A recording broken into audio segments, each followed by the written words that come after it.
What's up? Welcome to Tales Tomorrow. I am Morrow, your storyteller for today, and with me I have some more RPG horror stories. So I've been exploring some new systems out there, some niche systems that I've never played. And you know what? Playing these new systems using VTT Foundry has been such a godsend, been such a blessing. It made me realize that if not for VTTs, I probably wouldn't be so hardcore into this kind of stuff, into TTRPGs in general, especially those systems with those modules that have automatic automations. Oh, I love it. It makes it just so much easier from both player and DM perspective to just run through these things and just have yourself a good time. What are your favorite systems to play using VTTs, if any? Outside of D&D. I already play a lot of D&D already as is. While you answer that, I'm gonna get some RPG horror stories for today. New player doesn't want to learn any of the rules because AI can tell me. I recently decided to start a new D&D group with a handful of friends, most of whom I had previously played with. One of them asked if their girlfriend could join, even though she had never played any TTRPG before. They claimed that she had really enjoyed watching them play through Baldur's Gate 3, and it made her want to try D&D. I said yes, of course. I'm always happy to get new people into the hobby, and offered to help her get set up with a character and explain to her the basics of the game before we started anything, to get a feel of what she'd be into. So I messaged the new player, asking her how much she knows about the game, if she has any questions, and what kind of character she's thinking of. She answers that she knows the rules because she watched her partner play Baldur's Gate 3. First small red flag, love the game, but it's not exactly one-on-one of rules, especially if she hasn't even played it herself. But whatever.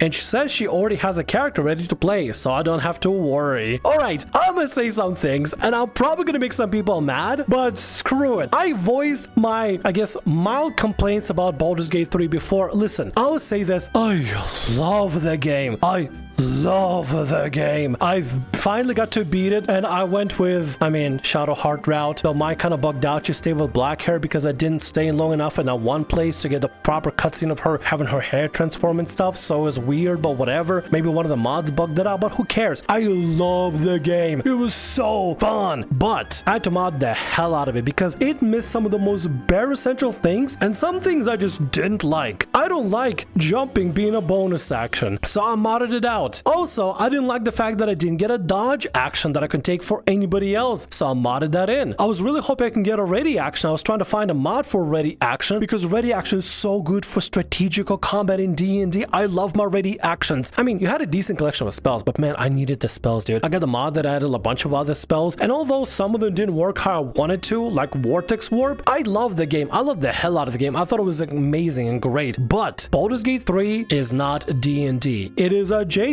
to D&D and has some of the elements of D&D, but Baldur's Gate 3, D&D it is not. That is just the blatant truth. You can love Baldur's Gate, but Baldur's Gate will never ever be D&D. You can probably try to mod it to be as close to D&D as possible, but at the end of the day, it's a lot of pre-programmed outcomes that can only happen that simply just don't have that limitation in a regular D&D game. And now that my brother, my own IRL brother, and this is not Morrow talking, this person behind Morrow talking, now that he tried D&D the other day, he fully gets it. He gets what I mean by how Baldur's Gate was so limiting, which makes sense as software. So many pre-programmed features and stuff. When I explained to that, he didn't believe me, but now he knows that's what I meant. And he kind of likes how open, free-flowy it can be, how it has that person element, how it has a DM that can interact and respond to stuff in real time, and things can actually happen, not just be a pre-programmed set of directions that can happen. I love Baldur's Gate 3. I love it. But if somebody says they claim they know what D&D is and how to play D&D because they played Baldur's Gate, that is indeed a red flag. And I think you need to have a sit down to explain to them the actual break. You gotta just break it down for them. You gotta just break down the rules for them,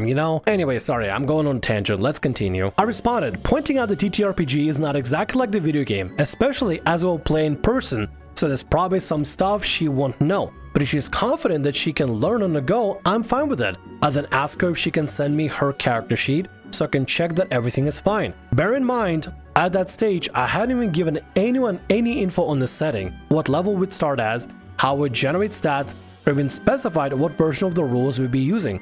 So her claims that her character was ready to be played didn't sound great to me. She answered back by sending me a screenshot of her having as Chat-GPT to give her a D&D character. Oh no! And her prompt was basically something along the lines of, make me a cool and badass D&D character. Nothing more in the depth. Predictably, the result was nowhere near a fully made ready-to-go character sheet. Just a paragraph or so describing an elf mage with some sort of vague description of her using fireballs. No, no, sweet summer child, no. This is the bad way to go. This is the bad route. You're gonna have a horrible time if you go with this bad route. Oh, and you even have a DM. If they even have OP that is willing to help them out and start noticing the red flags and start doing it. I think the only way to say it is ChatGPT is not D&D. It's not gonna help with that. We should just sit down together on Discord and like have a digital character sheet so we can go through everything and all the options. I think this is the only way to do this right, is to go through some sort of a checklist or meet up early on before the game and build the character right then and there and go through all this stuff together with them and go just roll from there. I think that'd be the only way, the only proper way to do this. Now, I'm personally not a fan of using AI to make characters in any way, but if you're gonna do it, at least do it into some kind of a detail when asking to give it something. Message her back saying if she wanted to use that character ID as a base to make her own character, that'd be fine with it. But that she would need to make an actual character sheet with actual stats and everything. With what she gave me, I wasn't even able to tell what kind of mage she was supposed to be. At that point, I wasn't entirely sure that she had any idea what playing D&D actually meant. So I decided to give her the benefit of the doubt and try to give her a quick summary of what classes, abilities, and stats are supposed to be. Try to explain that there are actual rules to the game that she needs to follow. She answered that it's all sounded very convoluted and that she thought that she just asked ChatGPT what her character's abilities are, it would know what she needed to roll during the session. And basically said that using the traditional character sheet seemed really old-fashioned, and that I was being a control freak for insisting that she use my preferred type of character sheet rather than letting her use her more modern version of a character that her AI gave her. But it's not even a character. ChatGPT just spouted a paragraph of your super coolest, bestest elf mage ever that can do no wrong and fire fireballs and, regular algorithmic language. If you're not going to use a character sheet, at least use a digital one. If you're not going to use a paper one on D&D Beyond and outside of D&D Beyond as well, that you can just straight up make. And that stuff is free. If somebody's given this much flack for just trying to make a character, I gotta be honest, I don't think it's even worth it trying to stomach all of this. If she is not going to be able to she's not going to be willing to at least learn the rules or at least try, then I don't think this is going to work out. I don't think she actually wants to play that. She probably just wants to watch her significant other play Baldur's Gate again, not actually play D&D. That's when I gave up, telling her that I didn't think she actually wanted to play the same game that the rest of us did, and that I had no interest in keeping this conversation going if she wasn't interested in learning to play the game that we were going to play. She then sent me a very angry message saying I was the reason women are being harassed when trying to get into this kind of nerdy hobby. I'm also a woman, so I have no clue what she was getting at. Told me that ChatGPT would be a better game master anyway, and that I was against creative thinking. Friendly fire! Oh my god! You're the reason why women can't get into this nerdy hobby. Woman! All you have to do is just sit down and listen to how the stats work, how the rules work, and just listen to your DM for 5 to 10 minutes and see if you like that sort of thing. 15 at most, maybe 30. This is wild, dude. Okay, you DM are a filter in the situation and you just filtered out the weakest link. Don't feel bad about it. She was not prepared for D&D anyway in the first place. She was never going to play D&D in the first place anyway. Ignore her. Good lord. Still more to finish. Let's get to it. I got back to the rest of the group relating the whole interaction and they all had a good laugh about it. Except the woman's partner, who was absolutely mortified that she would do that. Haven't heard back from them to know they actually talked about it at all though. Well, she just got filtered out, and you know what? God, if what OP did is considered gatekeeping, then sure, we can have more of that. If we can have this kind of gatekeeping, if you're not gonna listen, you can't play in this game. If this is the kind of gatekeeping we can do, I'm fully supported. This is considered gatekeeping, we should do more of it. Like, if this is just a filter, if you can't even listen to your DM, just explain stuff for you, and you're not willing to learn, then you probably shouldn't play. You simply are just not a good fit. You just shouldn't play, honestly. Good lord. And that friendly fire at the end was crazy. Alright, let's get to the last story for today. I'm out root for abandoning a returning campaign because of a system change. I truly never thought I would ever need to post here, but I genuinely need to know if I'm taking things too far. You see, one of my friends is a common DM in our party, and will be referred to as so, and has never done anything to make me question his choice for theirs or others' campaign in the past until now. You see, we have a campaign that was put on hiatus about 6 to 10 months ago that was a slightly hardcore homebrew D&D game based around Tower of God. when it was stopped, myself and a few others, our dragon fighter guy based on Natsu from Fairy Tail, and our ranger artificer gunslinger, were really sad to not get to play our characters. We ended up making a little side talk as our characters during this downtime because we wanted more interaction as a party. We all gave up on it coming back for a while and went about our days playing in other campaigns. Recently, DM found Daggerheart, I believe made by Critical Role, but I'm unsure, as a supposed new D&D format that would benefit our group's playstyle, or at least that's what they told us. I read into Daggerheart and I gotta be honest, how do you say it? How do you even say it? How do you even start this sentence? Just because it rolls math rocks doesn't mean it's D&D adjacent. I mean, all systems are kind of TTRPG. TTRPGs in general are a game where you roll the dice and see the outcome, and that's true. So I guess all of them are kind of derivatives of one another and evolutions of one another and stuff. But Daggerheart is just, I mean, I watch videos, I watch live plays and everything, explanations. It just plays different, dude. It plays different. There's something about it. I can't really put my finger on it. I don't think it's the hope and despair die, or maybe it's hope and fear. I forgot what it is. Like, it's not the 2 die system. It's not the way initiatives are handled. It's like a combination of everything. It combines a lot of stuff and a lot of mechanics that for some reason I just really can't get behind. To jump from such a system, from playing D&D like 5e, 2014 or 2024, doesn't matter, and switch over to that, it would just be really jarring. I think it'd be easier to switch from like D&D and Pathfinder and vice versa, because they're kind of very similar systems with significant changes on the grand scheme of things, but like when it comes to adjusting and adopting to a new system, they're just a little bit different from one another, but not totally different. Easy. It's like a slightly same car seat, just slightly different model kind of thing. You gotta get used to where everything is a little bit different, you know? It's a little bit like that. I don't know. Maybe I'm over exaggerating the simplicity of it, and I could be completely wrong, honestly. But compared to like Daggerheart, I could probably vibe with Pathfinder a little bit easier than I can with Daggerheart. It just, I don't know what it is. It doesn't click for me. And maybe I don't click for it. I don't know. It just seems so drastically different. Like on one hand it's not, but also it kind of is too. You know? Am I the only one that feels like this? I don't know, man. I might be the only one. I have no idea. We decided to try it out with a separate game, and I've been having an okay time with it. Differences are a little confusing, but we all have to start somewhere. Am I right? Anyway, we had our first combat in that game, and I'm slightly regretting starting it up, and it doesn't hit the same, especially as a caster. We got to the end of session, and DM announced that they were going to bring back the campaign, but in Daggerheart. When I heard it, I was excited, but after the combat we just had, and how the sheets are on Roll20, I had some doubts creeping in. But because I was so excited, I drafted up my character. It took me a while because I was playing a Circle of Stars druid, and there really isn't anything like that in Daggerheart, but eventually found the Seraph class that does what I wanted, which was hyper support. Today, the Ranger Artificer Gunslinger was looking at the character customization and found that nothing really fit how they built their character. You see, Daggerheart classes have only 2 subclasses each, and multi-classing, at least on Roll20, doesn't exist, so you kind of just get stuck with the class you pick. So they chose Ranger and brought their concerns of the character and others up to the DM, to which the response went along the lines of, most don't get affected negatively, actually most get buffed. I'm sorry, but I have made the decision as the DM to switch. I get you want your crazy homebrew, but ultimately this is the path we'll go with. You haven't even had a chance to see what Daggerheart combat is like, which he's not wrong as a range officer wasn't here.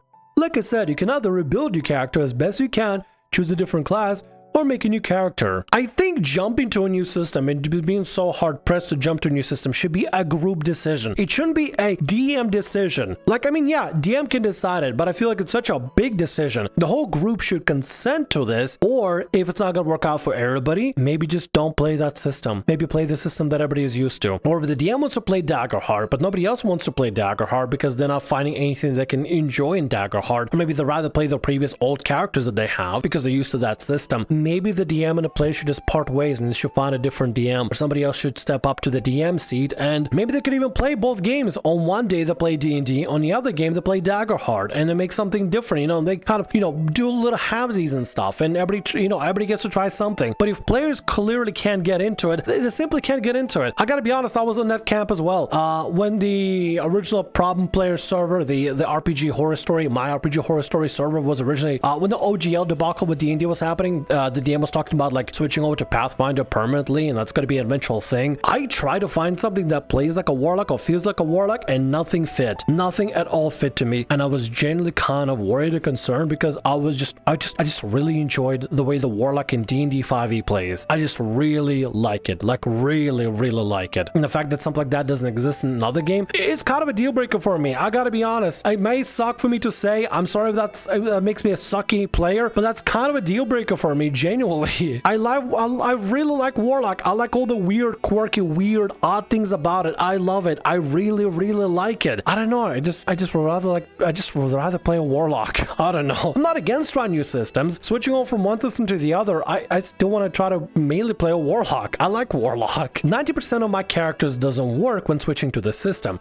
They make a new character or drop out. Ultimately, that's my decision to switch it. And you haven't had 3 sessions of Daggerheart yet, so coming at it with such a critical mind just because you want to keep broken abilities isn't fair to the others who are excited about this. So here's my final decision. No, we will not be running it in D&D. We're switching to Daggerheart. Fine then, I'm dropping out. Now, at the time, I was chatting with Rangificer while getting ready for work and decided that now would be a good idea to speak up about my concerns. So I sent DM a message that said, "Hey DM, I have some concerns about changing the campaigns to Daggerheart, but I have to leave soon, so I'll let you know them later." DM says, "I'll say the same thing I told Rangificer." DM then proceeded to send the message they sent to Rangificer word for word. I said nothing about characters, nothing about the system's parts. All I said is that I had concerns and that I wanted to address them because I loved how everyone's characters were and how everything flowed with D&D. Also, considering the difficulty that the sessions before that rested up, and I didn't think switching systems would be a good idea. So I looked through it and decided to still try and concentrate my thoughts. The end of that is my concern. You said yourself this is a harder campaign that is meant to challenge us, and you asking us, keep in mind we all play D&D primarily if not exclusively, to catch up to your understanding of Daggerheart. I'm not saying it's a bad system. I think some systems are great, but others, like the combat, are not a good fit for the way I enjoy the campaign and others like it. This campaign was already one-sided on you guys' end. Daggerheart and the way I'm building it would fix that entirely. And no, I'm not asking you to get to my level of understanding Daggerheart, but with the way I'm building this campaign and story and character combat focus, Daggerheart works much better than the rules-intensive D&D. Rules-intensive? I've never heard somebody like tell that D&D is rules intensive. I kind of feel like maybe the DM is just pulling stuff out of their ass just to kind of give all the excuses, come up with any excuse not to just do D&D. I get they're in love with Daggerheart, and that's cool and all, bro. Go play Daggerheart. But if your players don't want to play Daggerheart, don't force them to play Daggerheart. Find a different group to DM for. Or like I said, have 2 campaigns you're running. One in D&D, one in Daggerheart. Everybody can have compromises. So on the D&D nights, players can have fun playing the current classes, and on the other night, you can have fun playing Daggerheart, and everybody can learn with you together. Start a brand new campaign. Start something new. Some sort of a new player on, maybe not on rails, but you know, some sort of new player adventure to get everybody kind of warmed up to the system. Just because you like it and you're ready to commit to it doesn't mean that everybody else is. I don't know, man. This kind of feels a little bit unfair for the DM to just prioritize their wants and needs or what your players want. From a DM perspective, I wouldn't do that to my players. Even if I suddenly wanted to change to a different system, I just let people know like, hey, I'm just not vibing with the system. I just can't do it, and then kind of go from there. Because let's say, for example, hypothetically, if I got so tired of D&D and I wanted to try a different system, Pathfinder, Daggerheart, whatever, right? If I wanted to try Daggerheart, the last thing I'd want to do is make my players feel forced to try Daggerheart just because I like it. Things that I like doesn't mean that my players are gonna like. So I want to make sure that we all can be happy. Like, TTRPGs should be indeed in a sense that compromise. You should be able to see eye to eye. If I'm doing something that my players aren't enjoying, that's not fun. But if my players are doing something that I'm not enjoying, that's also not fun. And it's unfair to both parties. Some sort of equal mutual enjoyment should be found there. If somebody's not enjoying something, something's not going vibes, you got to figure out what kind of the vibes are and readjust said vibes until everything feels fun for everybody at the table. Otherwise, it's just simply unfair. But for the DM to prioritize what they want to do instead of what the players want to do,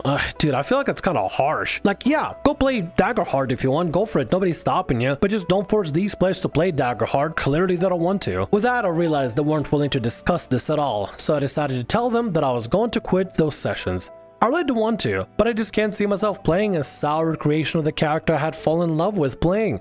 This didn't ruin any friendships, but I can't see myself wanting to play with the Daggerheart system anymore, and I've been considering dropping the other campaign I'm in with the system, and so is Rangificer. so I decided to vent a postlet here to see what others would do in a situation.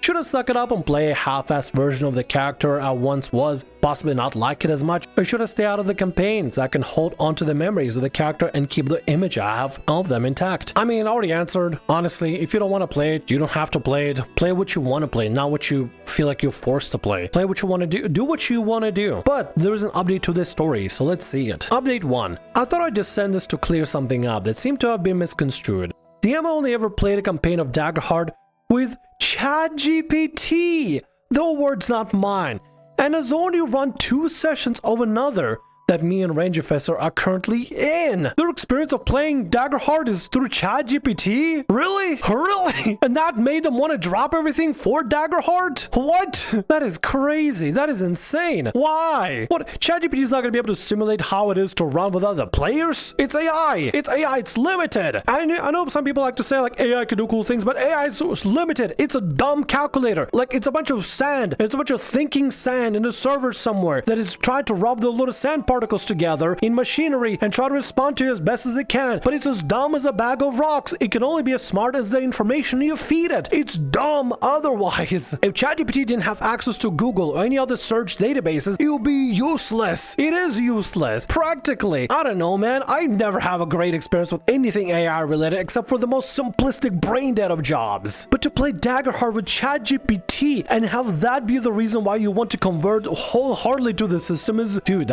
that gave me a whiplash. Oh my god. My issue with their actions doesn't stem from the system itself, more of a lack of knowledge of it. When it comes to changing a game that is harder than most and built to get harder, a new system on top of it feels like an extra unnecessary hurdle to overcome that doesn't need to be there. I was hoping to discuss with him mine and Ranger Officer's grievances, but they immediately shut me down. Myself and Ranger Officer also DM and do a wide variety of games, including dual DM game with each other. So it's not that they are fully burnt out and need a replacement. At least I wouldn't think so with this first game in months. You guys made a decision. You chose you don't want to play it. And your DM clearly made a decision himself. He doesn't want to play anything other than Daggerheart because of their experience with ChatGPT, which is still bewildering. Look, if you want to play D&D, you don't have to stop playing D&D. But also, alternatively, if your DM doesn't want to play D&D, that's okay. That's fine. They can go off and do their pastors over in Daggerheart and find other Daggerheart players to play with, and that's okay. And you guys can find a different DM. Play whatever you want to play, but don't be forced to play something that you don't want to play. And especially if everybody else is already used to one system, don't just flip the script just on a whim unless everybody is perfectly cool with it and shows no concerns whatsoever and is fully on board with it. It'd be one thing if everybody was like, yeah, I always wanted to try Daggerheart. It's a way better system than we currently have. I can make a way better character there. That'd be one thing, but clearly not in this story. Clearly DM wants to do one thing, players wants to do the other. Best for y'all to just part ways when it comes to playing. Don't, lose friendships and stuff. Just one person goes plays one thing, the rest of you play the rest, and keep it at that. That's my advice. Comments. What are your thoughts on it? Let me know down in the comments below. I want to see what you guys say. And with that, that's going to be all our stories for today. I want to thank you very much for watching, and thanks so much for being here. If you like what I do, consider subscribing to the channel and leaving a like. Also, if the RPG Horror Stories ever goes down, or if you want to submit your own personalized horror story, email is down in the description below. I'll see you again in more Tales tomorrow. Bye-bye.